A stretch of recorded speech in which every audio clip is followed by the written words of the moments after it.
మనిషికి ఇవాళ రేపు ఉపవాసం అంటే ఏంటి అంత అల్లరి ఉంటుందా అనిపిస్తుంది మనకి. కానీ చిత్రం ఏంటో తెలుసా, అసలు ఉపవాసం అన్న మాట ఎందుకు వచ్చిందో మీరు తెలుసుకోవాల్సి ఉంటుంది. ఉప అంటే సమీపమనందు, వసి అంటే నివసించుట. ఉపవాసము అనేటటువంటిది ఎప్పుడు పడితే అప్పుడు చెయ్యమని శాస్త్రం చెప్పలేదు. ఇది మీరు బాగా గమనించాలి. మొదట ఉపవాసము అన్నది ఎందుకు వచ్చిందో తెలుసా అండి? బాధను గుర్తెరుగుట కొరకు. ఇది ముందు తెలుసుకోవాలి. ఎందుకు గుర్తెరుగుట కొరకు అంటే తినగలిగి తినకూడదు. మీరు తినగలరు, ఆకలి ఉంది కానీ తినరు. ఇప్పుడు బాధ వేస్తుందా, వేది ఆకలి వేస్తుందా, వేసేస్తుందా టైంకి, కానీ మీరు తినరు. ఇప్పుడు నీరసంగా ఉంటుందా, ఉండదా? ఉంటుంది. జాగరణ ఎందుకు చేయాలి? నిద్ర వస్తుంది కానీ పడుకోరు. ఎందుకు పడుకోరు? ఇంట్లో అన్నీ ఉన్నాయి, చక్కగా పడకుండి అన్నీ ఉన్నాయి, కానీ పడుకోరు. పడుకోకపోతే ఉండే బాధ ఏమిటో అనుభవిస్తారు, అన్నం తినకపోతే ఉండే బాధ ఏమిటో అనుభవిస్తారు. ఈ రెండు ఎందుకు అనుభవిస్తారు ఉపవాసంలో అని చెప్పారో తెలుసా అండి?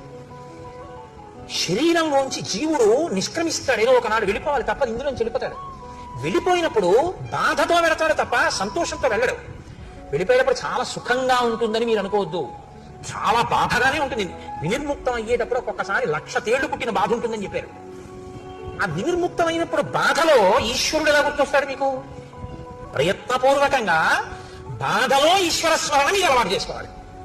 కాబట్టి తినగలిగి తినకుండా ఈశ్వర స్మరణ, పడుకోగలిగి పడుకోకుండా ఈశ్వర స్మరణ, అది జాగరణ ఉపవాసం. అది అందుకొచ్చింది. అది మీ ఇష్టం వచ్చినట్టు చేశారనుకోండి, ఈ శరీరాన్ని బాధ పెట్టిన పాపం మీ ఖాతాలో వేస్తారు. మరి ఉపవాసం ఎప్పుడు చేయాలి? మీ ఇష్టం కాదు, శాస్త్రం నిర్ణయం చేసింది ఎప్పుడు చేయాలి. ఒక్క ఏకాదశి నాడు మాత్రమే ఉపవాసం చేయాలి. ఏకాదశి తిథి ఉపవాసం.